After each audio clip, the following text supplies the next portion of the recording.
Hello guys, स्वागत है आप लोगों का हमारी ऑनलाइन क्लासेस में। और आज जो हम बात करने जा रहे हैं वो एक बहुत ही इंपॉर्टेंट टॉपिक है, क्योंकि इस टॉपिक के बगैर हम इंग्लिश को इमेजिन ही नहीं कर सकते। राइट।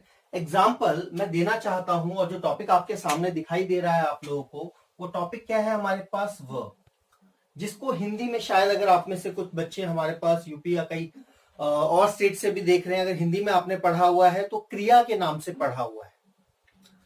राइट गाइस, हम जो टॉपिक पढ़ने जा रहे हैं क्या है वो? वर्ब। अब वर्ब होती क्या है?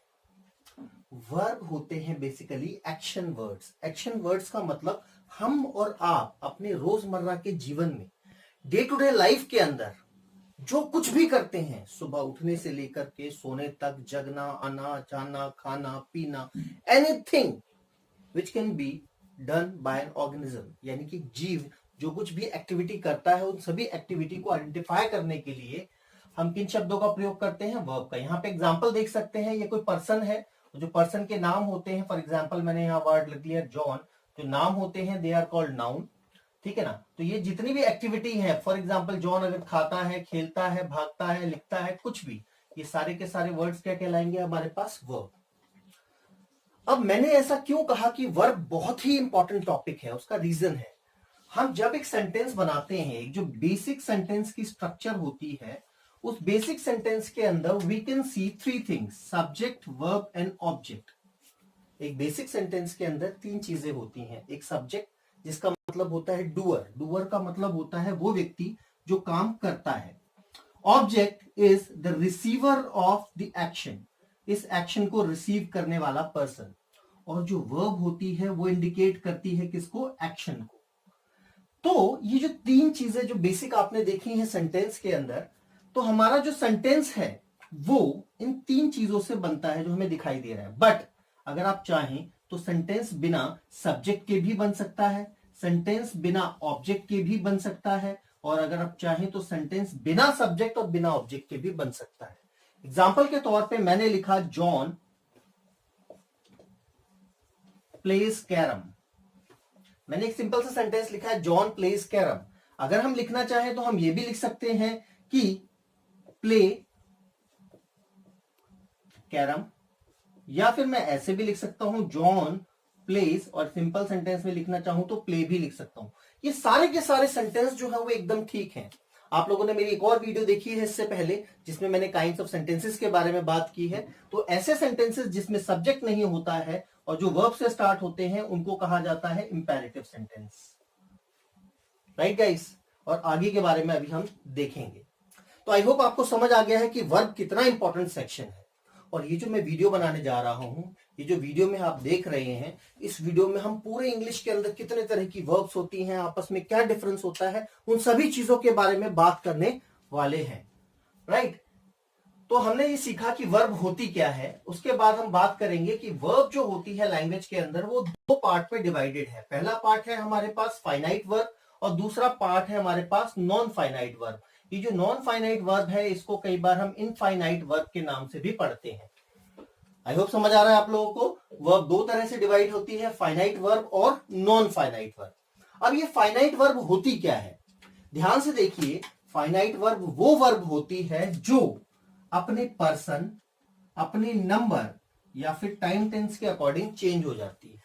नॉन फाइनाइट वर्ब वो वर्ब होती है जो अपने पर्सन, नंबर और टाइम टेंस के अकॉर्डिंग चेंज नहीं होती है। ये थोड़ी ग्रामेटिकल टर्म मैंने यूज किए हैं जो शायद आपको समझ ना आई हो। आप लोग बोर्ड पे जरा एग्जांपल की तरफ ध्यान से देखिए, आपको ये कॉन्सेप्ट याद हो जाएगा। अब मैंने क्या बताया? फाइनाइट वर्ब वो वर्ब होती है जो अपने पर्सन, नंबर और टाइम टेंस के अकॉर्डिंग चेंज हो जाती है। राइट। एग्जाम्पल देखते हैं यहां पर। ये है हमारे पास sentence, I want to buy a car. ठीक है, आई जो है वो क्या है हमारे पास? First person. Right guys, first person क्या होता है यहां देख सकते हैं आप लोग। फर्स्ट पर्सन में आता है हमारे पास आई और वी, सेकेंड पर्सन में आता है यू, और थर्ड पर्सन में आता है ही, शी, इट और दे। तो हमने क्या सेंटेंस लिखा है? I want to buy a car. दूसरा सेंटेंस अगर आप देखें तो यहां लिखा हुआ he wants to buy a car. यहां पे ये कौन सा पार्ट है? ये है थर्ड पर्सन। तो आपने क्या देखा कि जैसे ही फर्स्ट पर्सन की जगह सेंटेंस में थर्ड पर्सन आया, आपने देखा ये जो वांट था ये क्या बन गया हमारे पास, ये बन गया वांट्स। राइट गाइस, तो पर्सन जैसे ही चेंज हुआ वर्ब के ऊपर असर आ गया। दूसरे सेंटेंस को देखते हैं। ठीक है, ये क्या लिखा है, they want to buy a car. अगर ये दोनों सेंटेंसेस को हम देखें ऊपर वाले सेंटेंसेस को, तो यहाँ पे कितने लोगों की बात हो रही है, एक व्यक्ति की। आई में कितने हैं, एक ही, कितना है, एक। तो यानी कि ऐसा सेंटेंस जिसका सब्जेक्ट में एक पर्सन होता है उसको क्या कहते हैं, सिंगुलर, यानी कि एक व्यक्ति वाला। नीचे जो है दे का मतलब क्या है, एक से ज्यादा। तो एक से ज्यादा का मतलब क्या हो गया, ये पार्ट कैसा है, प्लूरल। प्लूरल का मतलब एक से ज्यादा। ठीक है ना। तो आपने देखा इन सेंटेंस में, खासकर इस सेंटेंस को अगर हम देखें, इस सेंटेंस में वांट्स लगा हुआ था और नीचे वाले में क्या लिखा हुआ है, लगा हुआ है वांट। कहने का मतलब है जैसे ही हमने सिंगुलर की जगह प्लूरल किया, खासकर इस सेंटेंस को अगर हम कंपेयर करें, तो सिंगुलर की जगह जैसे ही हमने प्लूरल किया, हमने देखा वर्ब फिर चेंज हो गई। वांट्स की जगह दोबारा क्या आ गया हमारे पास, वांट। फिर नीचे देखते हैं हम लोग, ये ऊपर के तीनों जो सेंटेंसेस हैं वो तीनों के तीनों सेंटेंस प्रेजेंट टेंस में दे रखे हैं, जबकि ये जो नीचे वाला सेंटेंस है ये कौन से टेंस में दे रखा है, पास्ट टेंस में। ऊपर वाले किस में है, प्रेजेंट टेंस में। राइट। तो आपने देखा वांट या वांट्स की जगह अब यहां पर क्या आ गया है, वांटेड आ गया है। तो मेरे कहने का मतलब ये है कि ऐसे सेंटेंसेस या खासकर ऐसी वर्ब जो अपने पर्सन के चेंज होने पर या फिर अपने नंबर का मतलब सिंगुलर या प्लूरल होगी कब, या फिर अपना टाइम या टेंस के अकॉर्डिंग अगर चेंज हो जाती है, तो उन वर्ब्स को कहा जाता है फाइनाइट वर्ब। यानी कि ये जितने भी एग्जांपल हैं, वांट जो है वो क्या है, फाइनाइट वर्ब। जबकि आप देखेंगे इस सेंटेंस में एक और वर्ब दिखाई दे रही है, बाय। बाय का मतलब है खरीदना। तो ये जो वर्ब है, ये वर्ब यहां सब कुछ चेंजेस हो रहे हैं, बट वर्ब के अंदर आपको कोई चेंज नहीं दिखाई दे रहा। चारों सेंटेंसेस में बाय एज इट इज लिखा है, चाहे हमने पर्सन चेंज किया यानी कि first person, second person, third person, चाहे हमने नंबर पर चेंज किया यानी सिंगुलर का प्लूरल बनाया, प्लूरल का सिंगुलर बनाया, या फिर हमने टेंस को चेंज किया, प्रेजेंट, पास्ट या फ्यूचर में चेंज किया। तीनों ही सिचुएशन में आप देख सकते हैं कि बाय एज इट इज है। तो कहने का मतलब है ऐसी वर्ब जो इन सब चीजों के चेंज होने पर चेंज नहीं होती है, उसको कहा जाता है नॉन फाइनाइट वर्ब या फिर इनफाइनाइट वर्ब। आई होप आपको ये बेसिक कॉन्सेप्ट समझ आया होगा कि फाइनाइट वर्ब क्या होता है, नॉन फाइनाइट वर्ब क्या होता है। अब आप लोगों के दिमाग में पक्का एक बात चल रही होगी कि अब ये फाइनाइट इनफाइनाइट का हम करें क्या, हमने तो शायद ये चीज देखी भी नहीं पहले। अब मैं दिखाता हूं आपको। देखिए क्या है कि फाइनाइट वर्ब जो है, इसको सीखने के लिए आप लोगों ने बेसिकली 5 टॉपिक कई बार पढ़े हैं, बार बार पढ़े हैं, और पढ़ने के बावजूद भी आज तक गलती करते आए हैं। अब वो 5 टॉपिक्स कौन से हैं? पहला टॉपिक, अगर आपको फाइनाइट वर्ब को सीखना है तो सबसे पहले आपको सीखना पड़ता है टेंस। दूसरा टॉपिक है इसमें मोडाल्स। तीसरा टॉपिक है इसमें कंडीशनल्स।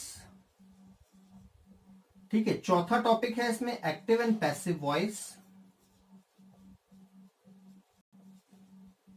और पांचवा टॉपिक है इसके अंदर नरेशन, जिसको आप लोग डायरेक्ट या फिर इनडायरेक्ट स्पीच भी कहते हैं।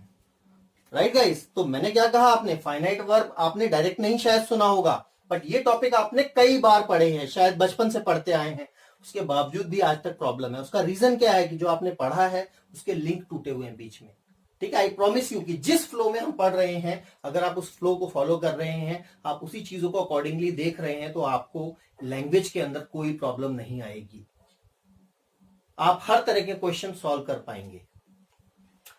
तो मैंने क्या बताया आप लोगों को कि ये जो फाइनाइट वर्ब है इसकी एप्लीकेशंस कितनी है, 5। यानी कि इन 5 टॉपिक को अगर आपने सीख लिया तो आप फाइनाइट वर्ब को यूज करना सीख जाते हैं। इसी तरह से जब हम नॉन फाइनाइट वर्ब के बारे में बात करते हैं, तो नॉन फाइनाइट वर्ब की जो एप्लीकेशंस हैं वो है 3 टॉपिक। 3 टॉपिक कौन कौन से हैं? पहला टॉपिक है जिरंड, इन्फिनिटिव। राइट, ध्यान से देखिएगा, ये इन्फिनिटिव लिखा हुआ है और ये इनफाइनाइट लिखा हुआ है। ये इनफाइनाइट वर्ब है, ये इन्फिनिटिव इनफाइनाइट वर्ब की एक एप्लीकेशन है। और तीसरा है हमारे पास पार्टिसिपल। तो आप लोगों को जो कोर्स डिटेल मिली है कि हम कौन कौन से टॉपिक करने वाले हैं, वो सारे के सारे टॉपिक्स जो हैं वो ये सारे ही हैं जो हम एक एक सीक्वेंस में पढ़ेंगे, राइट। अब मैं नहीं चाहता कि ये पार्ट हमारा बहुत बड़ा हो, इसके लिए मैं एक पॉज लूंगा। उस पॉज के बाद मतलब एक ब्रेक ले रहा हूं, इसके बाद मैं सेकंड पार्ट बनाने जा रहा हूं आप लोगों का। और सेकंड पार्ट इससे भी ज्यादा इंपॉर्टेंट है, क्योंकि हम उसमें बात करने वाले हैं पूरे लैंग्वेज के अंदर इंग्लिश में कितने तरह की वर्ब्स होती हैं, उनमें आपस में क्या डिफरेंस होता है और उनको कैसे यूज किया जाता है। तो इस वीडियो को देखने के बाद अब सेकंड पार्ट को जरूर देखें। ये है हमारा वर्ब पार्ट नंबर 1, राइट। एक बार मैं फिर एक बार थोड़ा सा रिवाइज करा देता हूं आप लोगों को। पार्ट क्या है, वर्ब। वर्ब क्या होती है वो समझ आई आपको। उसके बाद मैंने आपको बताया कि वर्ब इतना इंपॉर्टेंट टॉपिक क्यों है, क्योंकि बिना वर्ब के कोई सेंटेंस नहीं बनता, ठीक है। एग्जाम्पल आप देख चुके हैं। तीसरी बात हमने देखा, वर्ब जो है बेसिकली दो पार्ट में डिवाइड की जा सकती हैं, फाइनाइट वर्ब और non finite verb. Finite verb वो होती है जो अपने पर्सन, नंबर और टाइम टेंस के अकॉर्डिंग चेंज हो जाती है, एग्जाम्पल है यहाँ पर वांट। उसी तरह से नॉन फाइनाइट वर्ब वो होती है जो अपने पर्सन, नंबर और टाइम टेंस के अकॉर्डिंग चेंज नहीं होती है, एग्जाम्पल है यहाँ पर बाय, ठीक है ना। फाइनाइट वर्ब को सीखने के लिए हमें 5 टॉपिक सीखने पड़ते हैं, tense, modals, conditionals, active passive, narration.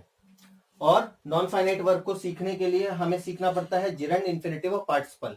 एक लास्ट बात, ये जो 5 टॉपिक हैं जिनको पढ़ते पढ़ते आप लोग 12th तक आ चुके, 12th भी पास कर चुके हैं और आगे की भी पढ़ाई कर चुके हैं और आज तक प्रॉब्लम आई है आपको, इसको सीखने के लिए मैं गारंटी देता हूं कि सिर्फ आपने 5 रूल सीखने हैं, सिर्फ 5 रूल्स।